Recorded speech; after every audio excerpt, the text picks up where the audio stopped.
ನಮಸ್ಕಾರ. ಜೀನಿ ನ್ಯೂಸ್ ವೀಕ್ಷಕರಿಗೆ ಸ್ವಾಗತ.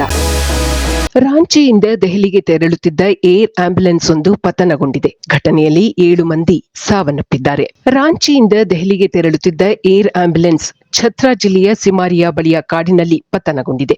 ಅದರಲ್ಲಿದ್ದ 7 ಮಂದಿ ಮೃತಪಟ್ಟಿದ್ದಾರೆ. ರಾಂಚಿ ವಿಮಾನ ನಿಲ್ದಾಣದಿಂದ ಸೋಮವಾರ ಸಂಜೆ 7:10ಕ್ಕೆ ಹೊರಟ ಏರ್ ಆಂಬ್ಯುಲೆನ್ಸ್ ಟೇಕ್ ಆಫ್ ಆದ ಸುಮಾರು 20 ನಿಮಿಷಗಳ ನಂತರ ವಾಯು ಸಂಚಾರ ಕಂಟ್ರೋಲ್ ರೂಮ್ನೊಂದಿಗೆ ಸಂಪರ್ಕ ಕಳೆದುಕೊಂಡಿದೆ. ರೋಗಿ, 2 ಪೈಲಟ್ಗಳು ಸೇರಿದಂತೆ ಒಟ್ಟು 7 ಮಂದಿ ಇದ್ದ ಈ ಏರ್ ಆಂಬ್ಯುಲೆನ್ಸ್ ಛತ್ರಾ ಜಿಲ್ಲೆಯ ಸಿಮಾರಿಯಾ ಬಳಿ ಅಪಘಾತಗೀಡಾಗಿದೆ. ಘಟನೆಗೆ ಪ್ರತಿಕೂಲ ಹವಾಮಾನ ಕಾರಣವಿರಬಹುದು. ತನಿಖೆಯ ನಂತರವೇ ನಿಖರ ಕಾರಣ ತಿಳಿದು ಬರಲಿದೆ ಎಂದು ರಾಂಚಿ ವಿಮಾನ ನಿಲ್ದಾಣದ ಅಧಿಕಾರಿಗಳು ತಿಳಿಸಿದ್ದಾರೆ.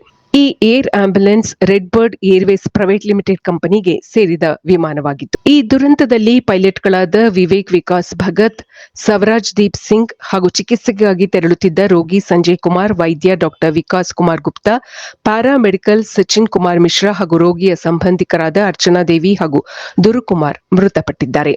ಸಾಮಾನ್ಯವಾಗಿ ಆಂಬ್ಯುಲೆನ್ಸ್ ಇರುವುದು ಜೀವ ಉಳಿಸಲು, ಆದರೆ ಇಲ್ಲಿ ಆಂಬ್ಯುಲೆನ್ಸೇ ಜೀವಗಳನ್ನ ಬಲಿ ಪಡೆದಿರುವುದು ವಿಷಾದನೀಯ. ಇದು ಈ ದಿನದ ನಿರಂತರ ಸುದ್ದಿಗಳಿಗಾಗಿ ವೀಕ್ಷಿಸುತ್ತಿರಿ ಜೀನಿ ನ್ಯೂಸ್. ನಮಸ್ಕಾರ.